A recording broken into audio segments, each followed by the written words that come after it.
All right, let's dive into one of the most famous, most haunting poems ever written. Edgar Allan Poe's The Raven. We're going to break this thing down piece by piece. We'll look at the story, the incredible symbolism, and the straight-up psychological horror that has kept people hooked for what, over 150 years now? It's going to be great. I mean, just listen to that opening. Once upon a midnight dreary.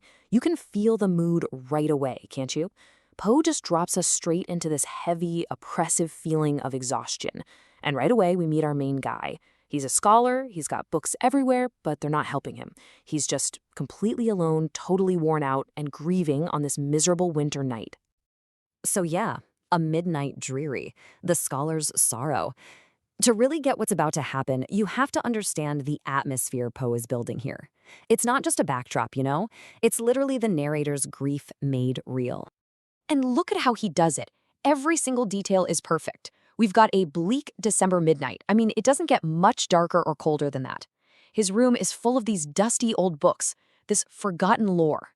Even the fire, which should be a source of warmth and life, is dying out and making these creepy, ghost-like shadows on the floor. But the real heart of it all, the reason for all this gloom, is his crushing sorrow for his lost Lenore. He is absolutely trapped in his own grief.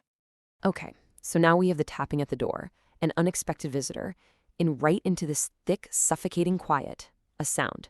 Just a simple little sound that's about to set off a whole chain reaction of terror. So there it is, a little tapping. At first, it's super faint, real gentle. And our narrator's first thought? It's totally rational. He's like, okay, it's late, but it's gotta be a visitor, just someone at the door. And he actually says it out loud, trying to calm himself down. You can almost hear his heart pounding, right? He calls it fantastic terrors. He's already freaked out, and he's desperately trying to grab onto a logical, normal explanation for what's happening. So he gets up, he opens the door, and nothing. Just blackness. Darkness there and nothing more. And in that moment, in that mix of fear and just desperate hope, he does something absolutely heartbreaking. He whispers her name, Lenore, like maybe, just maybe, it's her, and all he gets back is an echo. He goes back inside, his soul on fire, and then he hears it again. But this time it's louder, and it's coming from the window. And again, you see his logical brain trying to take over. He tells himself, oh, it's just the wind, nothing more. So he goes to check it out. And this is where things get really weird. Quoth the raven, Nevermore. It's not the wind, not even close. What comes in is the main event, the ominous figure of the whole poem. And this bird brings one single soul-crushing word with it. So this stately raven doesn't just flutter in. Oh no, it makes an entrance. It's got this air of importance. And it doesn't land on the floor or a chair. It flies all the way up to the highest spot in the room and parks itself right on a statue, a bust of Pallas, sitting right over the door. Now, this is so important. Pallas is Pallas Athena, the Greek goddess of wisdom. So what Poe is doing here is just brilliant. He has this symbol of darkness, of irrationality, literally sitting on top of the symbol for wisdom and reason. It's like he's telling us, hey, grief is about to completely take over this guy's mind. Believe it or not, at first, our narrator is kind of amused by this whole thing. This grin-looking bird just shows up in his room. So he kind of jokes with it, asks its name, and then the shock. The bird answers him. It croaks out this one single word, Nevermore. And this is the turning point. A soul with sorrow laden. The narrator's attitude goes from curious to something way darker. He gets completely obsessed. He feels this compulsion to ask the bird more questions, even though deep down he's starting to figure out what the horrifying answer is going to be every single time. It's a descent into self-torture, is what it is. He's both the one asking the questions and the one being hurt by them. First, he kind of wonders aloud if the raven will leave him, just like all his hopes did. The raven's answer? Nevermore.